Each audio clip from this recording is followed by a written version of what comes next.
Welcome to episode 415 of the Selling Your Screenplay podcast. I'm Ashley Scott Meyers, screenwriter and blogger at sellingyourscreenplay.com. Today I am interviewing Canadian screenwriter Rosalind Murr. She's written a number of Hallmark and Lifetime type movies of the week. In fact, she got her start winning a contest with a movie of the week that went on to get produced because she had won that contest. She's a Canadian screenwriter and she's built an impressive list of credits, all while living in Canada. It's another great case study of how to build a career as a screenwriter living far away from Hollywood and without any connections in the industry. So stay tuned for that interview.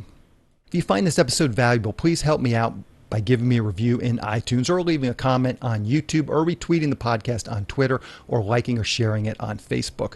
These social media shares really do help spread word about the podcast, so they're very much appreciated. Any websites or links that I mention in the podcast can be found on my blog in the show notes. I also publish a transcript with every episode in case you'd rather read the show or look at something later on. You can find all the podcast show notes at www.sellingyourscreenplay.com/podcast. And then just look for episode number 415. If you want my free guide, How to Sell a Screenplay in 5 Weeks, you can pick that up by going to sellingyourscreenplay.com/guide. It's completely free. You just put in your email address and I'll send you a new lesson once per week for 5 weeks along with a bunch of bonus lessons. I teach the whole process of how to sell your screenplay in that guide. I teach you how to write a professional logline and query letter and how to find agents, managers, and producers who are looking for material. Really is everything you need to know to sell your screenplay. Again, just go to sellingyourscreenplay.com/guide. Also, I do occasionally get screenwriting leads from producers, and I will email them to that list as well. In fact, we had one last week for a producer who was looking for shark scripts. So every once in a while, I will get a lead where a producer wants something super, super specific that I can't find through the SYS Select members, and I will open it up to the Selling Your Screenplay list, just my larger email list that is the one that you will be joining if you sign up for the free guide. So that's always a little extra bonus that sometimes does come through that email list as well. Now let's get into the main segment. Today I am interviewing Canadian screenwriter Rosalind Murr. Here is the interview. Welcome, Rosalind, to the Selling Your Screenplay podcast. I really appreciate you coming on the show with me today. Thank you for having me. I'm super excited to be here. So to start out, maybe you can tell us a little bit about your background. Where did you grow up and how did you get interested in the entertainment business? Oh, sure. Yeah. Well, I'm actually from Vancouver, Canada, which is on the west coast of Canada. I started out as a theater major and an actor in town.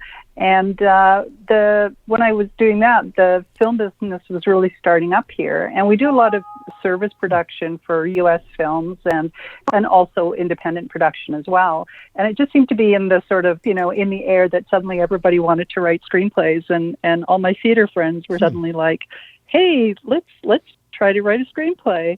And I sort of got bitten by the film bug, It was like everybody I knew was doing something in the film industry. And I started by writing some shorts and I actually directed and produced a couple of shorts that will remain nameless. But one of them I actually made with, I had a yard sale, sold a whole bunch of stuff and made about $600 and I made a short. So that was kind of how I started. And then it just kind of progressed into, okay, maybe I have an idea for a feature. And so I wrote features for a while. And as I was doing that, I was networking in town. There was a lot more production companies opening. And I ended up working at a small independent production company who did feature films. And so I sort of made my way up in the company and became the manager of development, and I really, it was a really great training ground to learn about the business. One of the producers who is also a writer, Peggy Thompson, who wrote a very famous Canadian film called Better Than Chocolate, she really mentored me and was really kind to me, but she kept saying to me, you need to write a TV movie. You need to write a TV movie. And so I finally did it after, 3 times the call to action, do it. And then I just seemed like, there were a lot of opportunities for writers in my area in Vancouver. And that was kind of how it got started. Okay, so and let's touch base on a couple of those things. You said you got this job in this small company as and worked your way up to some sort of a development executive there. How did you get that initial job? I know there's a lot of people exactly in your position where maybe they're theater majors, they don't have like a lot of practical skills coming out of college. So how do you actually get that first job that you can potentially work up and do exactly what you did, which is really just learn a lot? Yeah, well, it was totally a networking thing. I had joined Women in Film and Television Vancouver, and there's for women, there's those chapters all over North America, and so I would go to any kind of event, and I would just get talking to people, and I met a woman who was actually currently working at this place, but she was leaving for another job. And she said, oh, if you're looking for a job, why don't I, get you in for a meeting? And she basically recommended me. And it sort of started out almost like an office PA kind of job. And they were just finishing post on a feature documentary. And I knew nothing. I was just like winging it, but I could answer the phone and I could type. So, so it was a real immersion thing. But yeah, definitely it was all about networking and just, those jobs are around. And if you can get into a company that where your interest lies, it's a really great way to meet people. And they actually eventually even optioned a couple of my scripts and did some development on them, even though they didn't get made. So it was a really great experience for me starting out, for sure. Yeah. Sounds like it.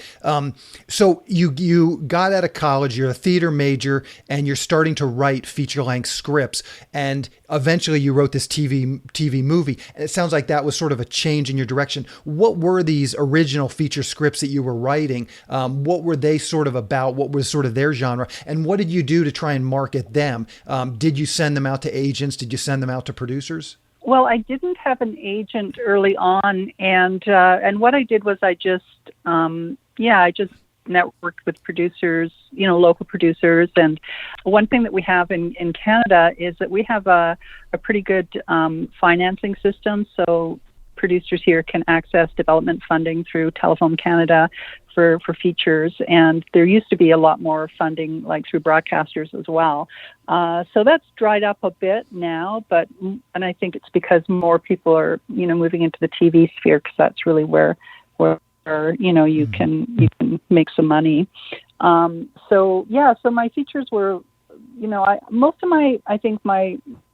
my work is really focused on female-driven stories, and I did end up getting a feature made called The Birdwatcher, and I was, again, the director, I met her through Women in Film, again, at a networking event, and we just kind of were chatting about, our careers are going nowhere, let's make a short. So we made a short together, and that was sort of our, do I like her? Can I work with her?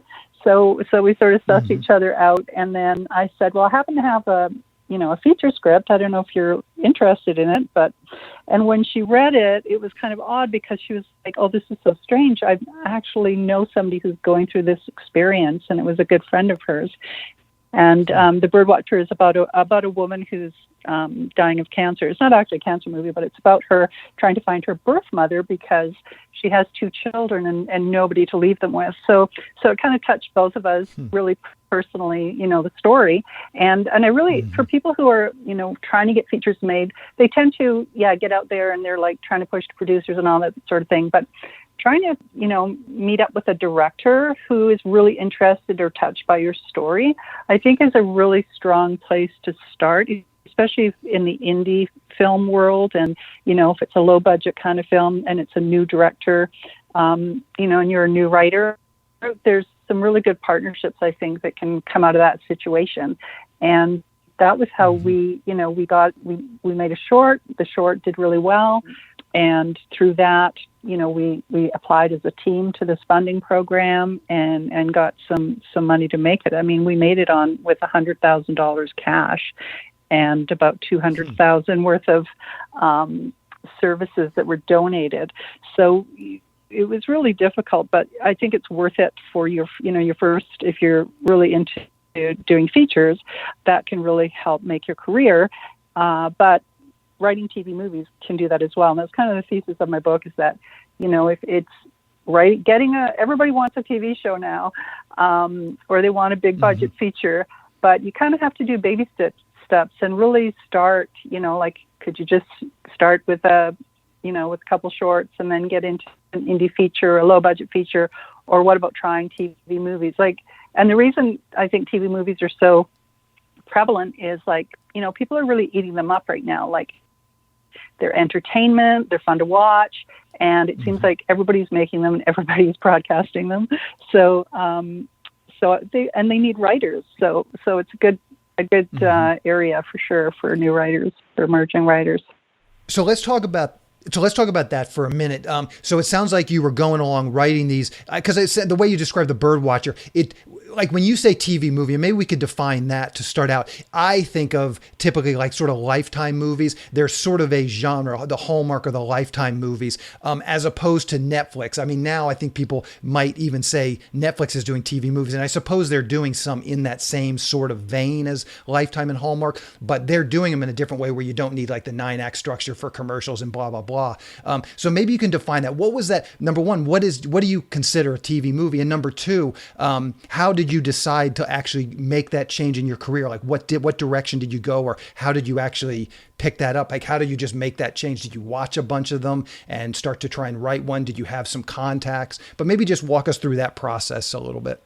Sure. I mean, I think you've kind of answered what is a TV movie. The big, sort of two that right now are Hallmark for the rom-coms and Lifetime for the thrillers and ripped from the headline stories. So there are movies that are made, they're 2 hours, and they're made specifically for a TV viewing audience. And both Hallmark and Lifetime are subscription based, and they have commercials as well. And so that 9-act structure is totally built around those TV commercial breaks. And Netflix has a lot of their movies that look kind of MOWE, they have 9-act structure as well. You can actually go through and you can count all the plot points. And I think it's because I've heard that Netflix has been trying to get the same kind of audience as Hallmark and Lifetime. They want those people watching these kinds of movies. And so they are bringing in writers who have been successful writing these kinds of movies. And so that reflects that once you start writing the 9-act structure, it's hard to go back to a 3 structure with a feature, because with 9 acts, you're giving us action all the way through. And it's actually a really good structure to learn. Now, when I started, it was just before the Birdwatcher that they started writing TV movies. And when I did that, so that was in 2013, 2014. So just over 10 years ago. And at the time, it was a 7-act structure, and so that's the structure that I learned. And basically, I just watched TV movies. I broke them down, and this is kind of what every writer does. And so that's why I wanted to write the book, was because hey, here's the formula. You don't have to keep defining it yourself. So I started writing these TV movies, thrillers, female-driven, women in peril for Lifetime and for other Canadian networks.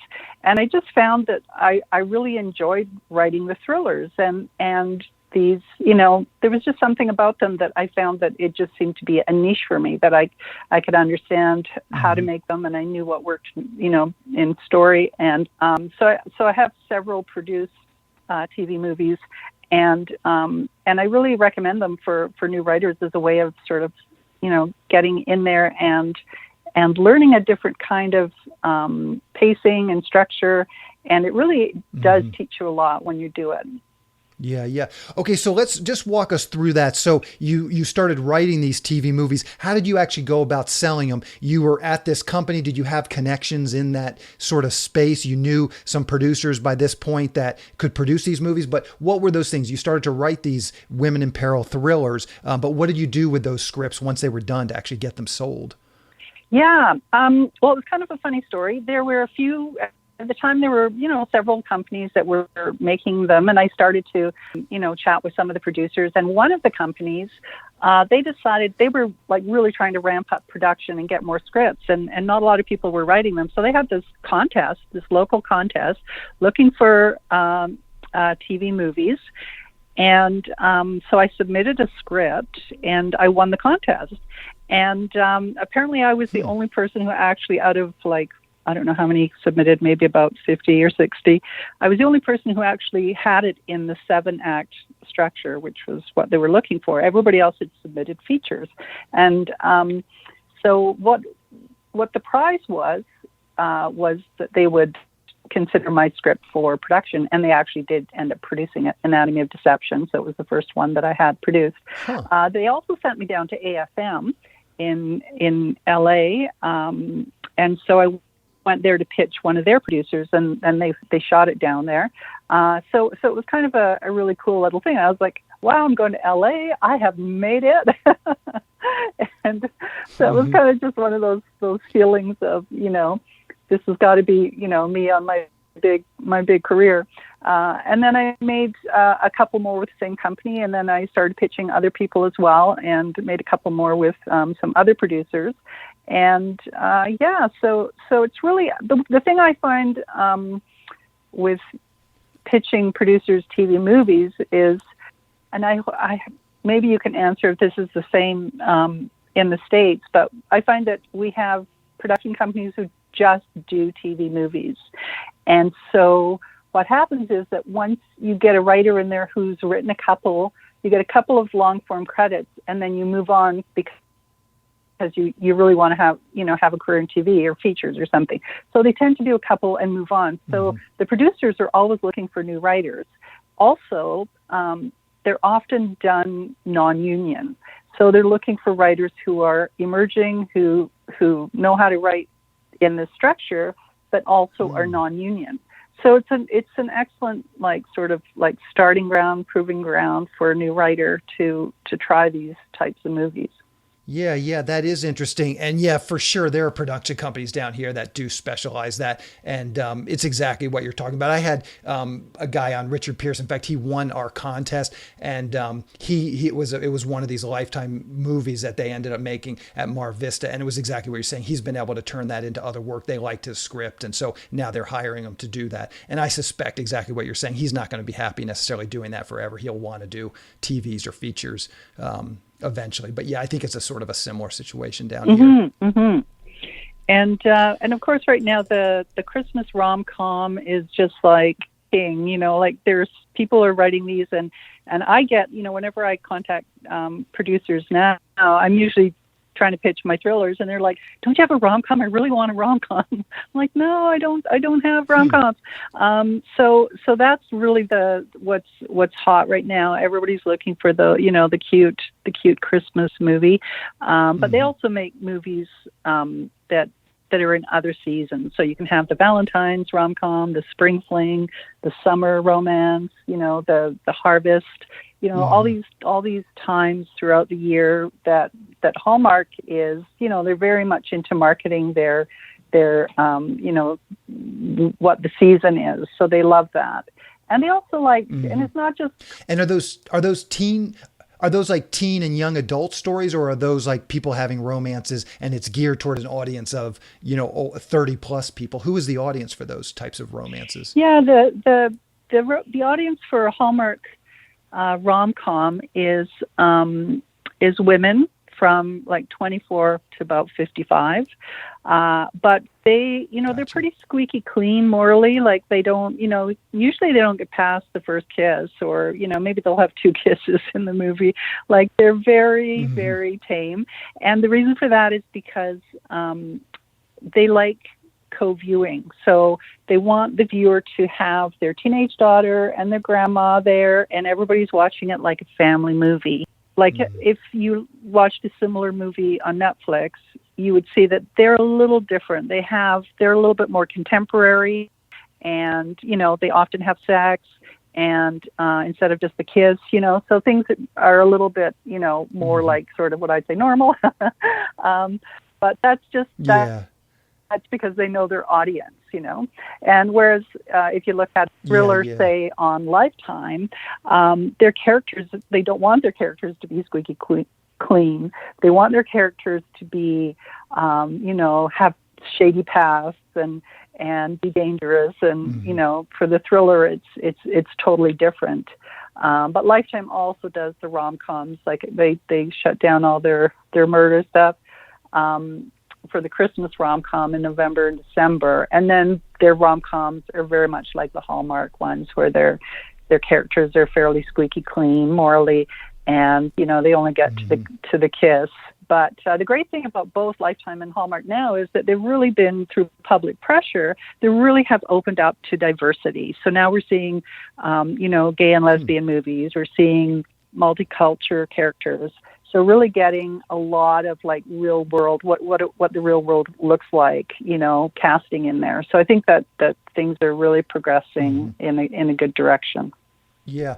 I'm curious, all of this information that you have, I mean, it's great to hear and it's fascinating. How do you stay on top of all this stuff? Like knowing, okay, instead of the 7-act structure, we're going into the 9-act structure, okay, they're being a little more, they want a little more diversity. They're pushing a little more in the diversity direction. How do you stay on top of this stuff? Is it a matter of just talking to the producers that you've networked with over the years? Is it a matter of just watching the movies? How do you stay on top of all of this? It's a bit of both. Like I said before, where I would often pitch the thrillers, and then I'd hear, no, we're looking for rom-coms. Like if I'm ever in touch with the producer, I will try to find out, well, what is it that you're looking for? And another thing that a writer can do, when they're approaching producers, is instead of just like, here's my script, it's like, hi, can we have a general meeting so I could find out more about your company and what exactly it is you're looking for? What types of movies do you want? Because there's always some sort of, change going on within Hallmark or Lifetimes that it's hard to hear about. So, but it just trickles down through the producers. The other way, of course, is doing research and looking at websites, of course, of Hallmark and Lifetime, and see what it is they're coming out with. Like I guess it's like September or October. You can Google it. I can't remember the website, but it'll be like, here's all the Christmas movies that are coming out, and you'll be able to see all the stories and the log lines and who's been cast, and gives you a good sense of what people are doing.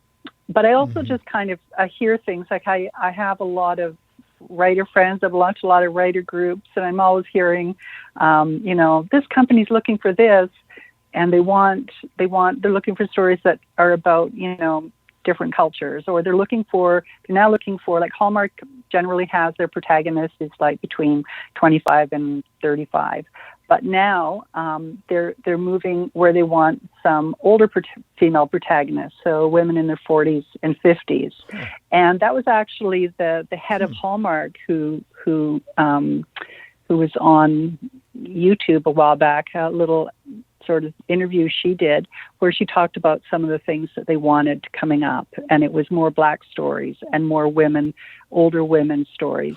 And so those kinds of things trickle down. Also recently, there was something about more romance drama as opposed to just rom-coms, that people are looking for, more sort of moving and true dramatic stories. So it's really listening and kind of just like zoning in on the writers groups and any information that you can get about the genres. Yeah. So these writers groups, are these like Facebook groups? Are these groups in your local area that you meet in person? How would one find one of these writers groups to join? It seems like even though there's so much social media, it seems like Facebook is a really good place for groups because it's easy to organize and post and just have an administrator, that sort of thing. But Twitter's also really great for writers because there's so many writers on there.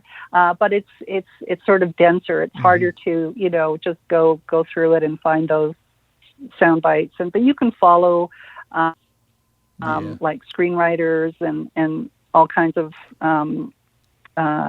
hashtags on there as well and get your stories that way. Gotcha. So one thing I'd be curious to hear your take. It sounds like even to this day you do an enormous amount of just reaching out and staying in touch and pitching to producers. At what point did you get an agent in this process after you got Anatomy of Deception produced? Did you get an agent? But at what point did you get an agent? And how much has an agent helped you get some of these scripts sold and get some of these writing gigs? Yeah, for the first couple of movies, I didn't actually have anybody representing me, but then I did approach an agent, and the best time to get an agent is when you have work. And I know it sounds like, but no, I want an agent to get me some work. But really an agent, it depends on who they are, but they're really there to just like vet your contracts and often they will do pitching and intros and meetings, all that kind of stuff. But I think when you're starting out, you don't want to just go, I got an agent. I don't have to do any of this networking anymore. I don't have to call anybody anymore. But you still do.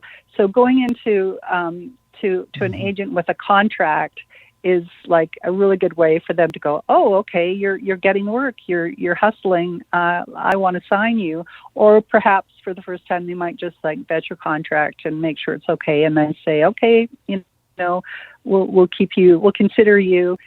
Send us a bunch of stuff. Send us your scripts. So that's a really good way to get an agent. So I did get an agent in Vancouver, and then I was recently working in Toronto, and I switched to an agent in Toronto. Then the pandemic hit, so I came back to Vancouver, but I still have my agent in Toronto. And they do, like, they will, like, I'm working also, like, I don't just write TV movies. I'm also writing, I was working on a TV series called Ransom for a while, where I was a writer on that series. And so I've developed some other TV series pilots. So I've been writing pilots and pitching them, and I have a couple that have been optioned. So really working in that. It's still thriller based, but still, trying to break more into the TV sphere. But yeah, the agent is also like talking with them about like what are people looking for, what's happening.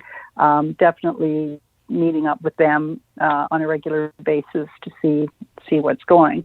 But that said, I mean, finding out what's popular is not necessarily, I never think that you should go, right to market to what's popular. I think you need to write from the kind of story you want to tell, the kind of story you love. That's because if it's a really great gripping story, it doesn't matter if it's popular or whatever, somebody's going to like it and want it.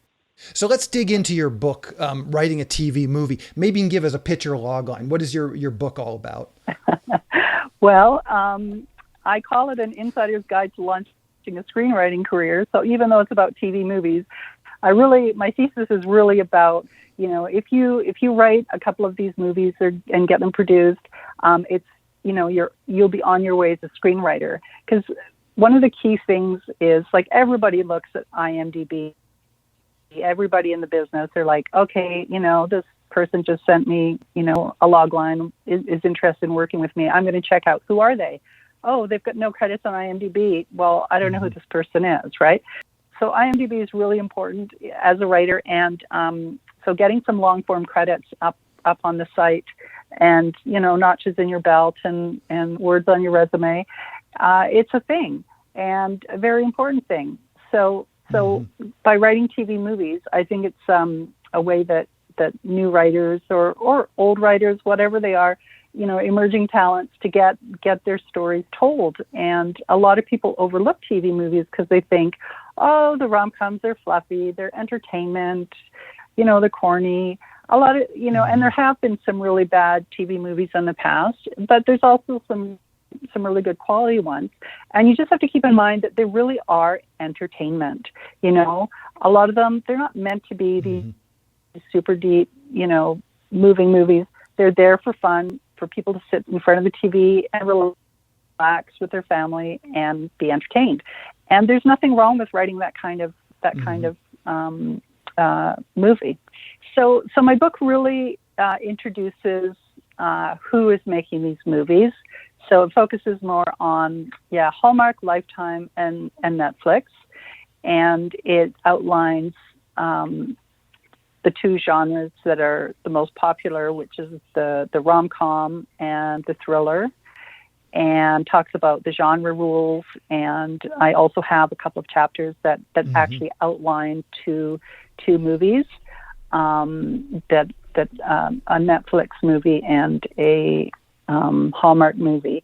So really go deep into the structure of the 9-act structure, because it is kind of the mystical structure. Like, people know about it, but there's very little on the internet about it. Not like if you Google, how to write a feature film, you'll get a zillion hits. So I think having a guide to work through this particular format I thought it would be really helpful, because I've used it. Like, I also teach, and in film schools they tend to teach only the feature film and the TV series, and because those are the two most popular, but they're also the most difficult to get made. Whereas the TV movie is a little bit easier, because some companies are making 20, 25, 30 of these movies a year, and they need scripts. What are some common mistakes that you see with your students, or that this book is trying to address? What are some of the biggest mistakes you see people, or you see writers that are trying to break into this genre make? Yeah, I think it is that they're still sort of stuck in writing a feature film. So they take Act One, they take way too long to get to the story starting. And in TV movies, they start right away. Like, we need to know right away what the problem is. Like, the inciting incident is in the second scene, the first or second scene.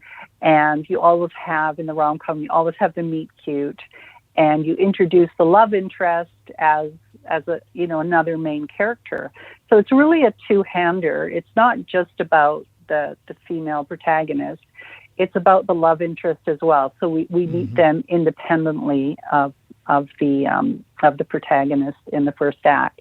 So by the time we get to the end of the first act, like, the story is really moving, and the protagonist has already maybe gone back to the small town, or gone to the castle, whatever the story's about. So not waiting to the end of Act One to act like you might do in the feature. You're really moving quickly. And one of the key things, like we talk about the 9-act structure, is making sure that the act out, or the cliffhanger for every act, has something really great that will bring the viewer back after the TV commercial. And that's one of the key things that you need to do for this particular format.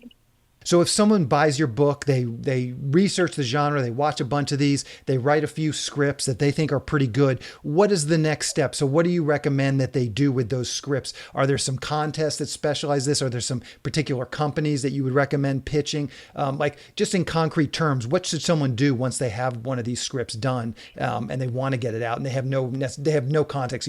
Maybe they live outside of LA, outside of a major city, they don't have any contacts. What do you recommend to those folks? The first thing I recommend in the book is actually to watch as many of these movies, as you can, because you get the tone and you understand it, but also to research the producers. So I do write the book in terms of, like, location-wise, that even though I'm in Canada, that it's North America wide, because you can live anywhere.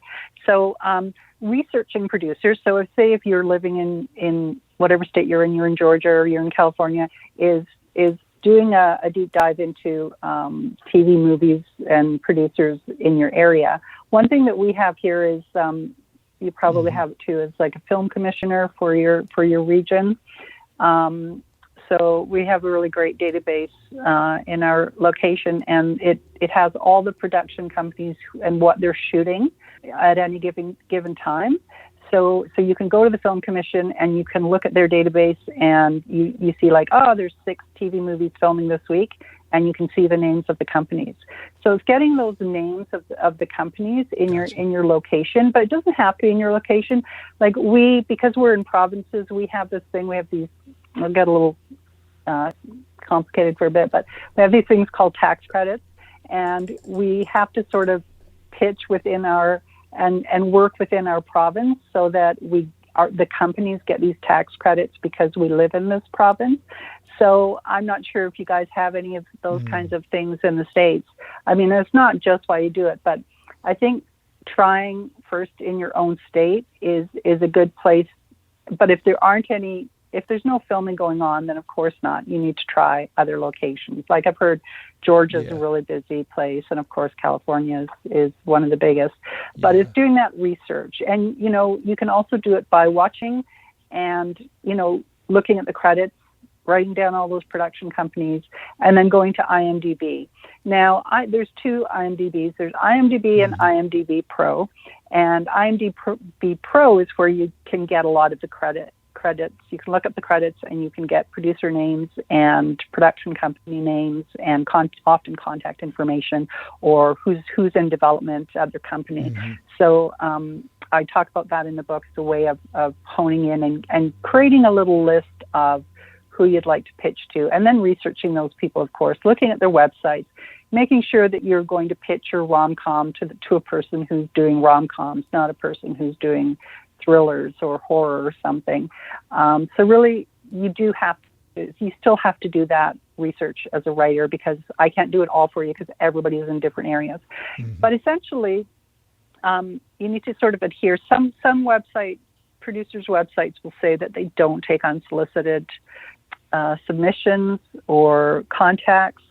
So you would have to go through an agent to do that. But if you're unagented, you can still find producers who are willing to take pitches, but you probably just have to sign a submission form.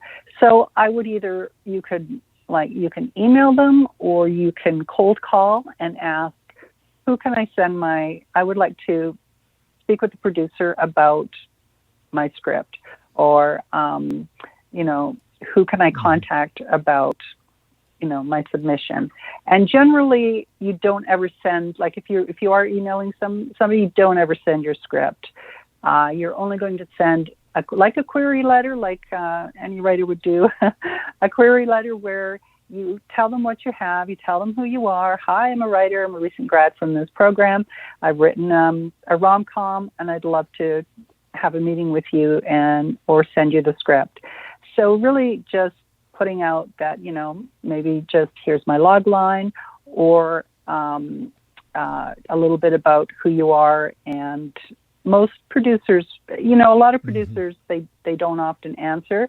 But if you really do your research and you find those movie of the week producers, there's a very good chance that you can get to talk to them. Yeah, for sure. And I'm a big proponent of IMDb Pro too, is most of the time you can find somebody's actual email address and phone number and fax number and stuff. So yeah, that's a great tip. So I always like to wrap up these interviews just by asking the guest if they've seen anything recently that was really outstanding. But maybe in this case, you can give us some of the the best of these TV movies that maybe we could go and watch, some on Netflix and some maybe Lifetime, Hallmark. Maybe we could track some of these down. Are there some of these movies that are real standouts in the genre that you could recommend to our audience? Well, yeah, the thing with giving referrals, to titles, problem is not everybody can access Hallmark or Lifetime because they have to be subscribers. So I tend to tell people about Netflix movies. Also on YouTube, there's a lot of movies there. Some of them are old, so you have to be really careful that you could just go to YouTube and search movies for 2021 or 2020. Get the newer ones that'll be in the 9-act structure. One of my favorites for a thriller is on Netflix, and it's called Secret Obsession. It was written by a writer named Craig Wenman, who is actually a Vancouver writer, and it's one of the top watched movies on Netflix in the past year. So it's very, very well paced and a really good thriller. You can watch it a few times. You really get a good sense of the structure and how well he adheres to the 9-act structure. He's also, if you Google Craig, I'm always using him as an example. He sold a bunch of, he's got 27 produced films. A bunch of them he sold on Inktip. So that's a really good good place to try selling your script if you have MOWs. Yeah, and we're familiar with Craig. Craig was actually on my podcast years ago, so I know Craig. Yeah. Another film that I really like that's on Lifetime is called Christmas Pen Pals. And the writer, Carly Smale, she's actually another Canadian. And it's a really great MOW Christmas-themed and rom-com, of course. And if you can find it there. Netflix has a bunch of new Christmas movies that I haven't actually watched yet, but I would give them a look. I know there's a new one called Single All the Way that looks like a lot of fun. And they're just super popular right now. So I would check them. Perfect. Yeah, those are great recommendations. How can people buy your book? Where is your book available? People get, I assume, Amazon and that sort of stuff. Yeah, it's on Amazon. And just one more thing about the book is in the back of the book, those writers that I mentioned, I do a Q&A with 6 MOW writers, and there's a bunch of tips from them in terms of how they've gotten where they are and how to write them and stuff. So the bonus. Perfect. And what's the best way for people to keep up with what you're doing? Twitter, Facebook, a blog, anything you're comfortable sharing, I will round up for the show notes. Yeah. Well, I have a website, roslynmuir.com, and all my socials are there. You can check it out. You can find out more information about the book as well. I have an author page on Facebook, and I'm at Ros Muir, ROSMUIR on Twitter. Okay. So I'm kind of all over the place right now. Perfect. Well, Rosalind, I really appreciate you coming on the show and talking with me today. Good luck with this book, and look forward to following your career and hearing what other projects you're working on. Oh, thank you so much for having me here. I really appreciate it. Take care. Happy writing, everyone. Yep. Thank you. We'll talk to you later. Bye. SYS's From Concept to Completion Screenwriting course is now available. Just go to www.sellingyourscreenplay.com/screenwriting course. It will take you through every part of writing a screenplay, coming up with a concept, outlining, writing the opening pages, the first act, second act, third act, and then rewriting. And then there's even a module at the end on marketing your screenplay once it's polished and ready to be sent out. We're offering this course in 2 different versions. The first version, you get the course, plus you get 3 analyses from an SYS reader. You'll get 1 analysis on your outline, and then you'll get 2 analyses on your first draft of your screenplay. This is just our introductory price. You're getting 3 full analyses, which is actually the same price as our 3-pack analysis bundle. So you're essentially getting the course for free when you buy the 3 analyses that come with it.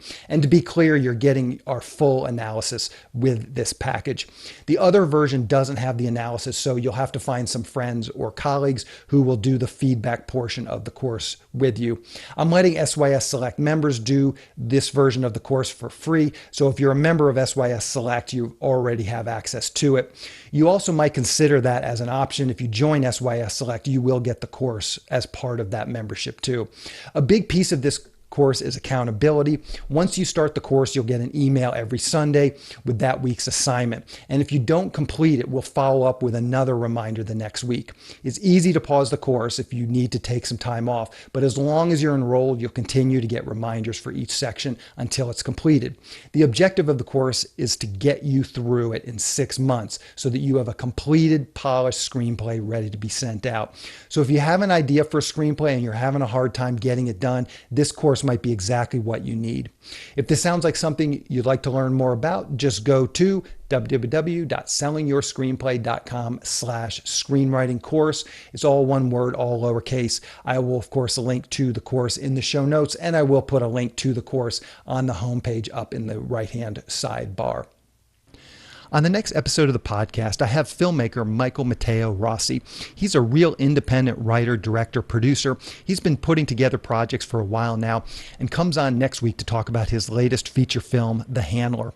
It's a super contained action thriller that he actually shot during COVID. He talks through this whole process, how he found a location, kind of how he built this script to be able to be shot again during the COVID lockdowns and stuff.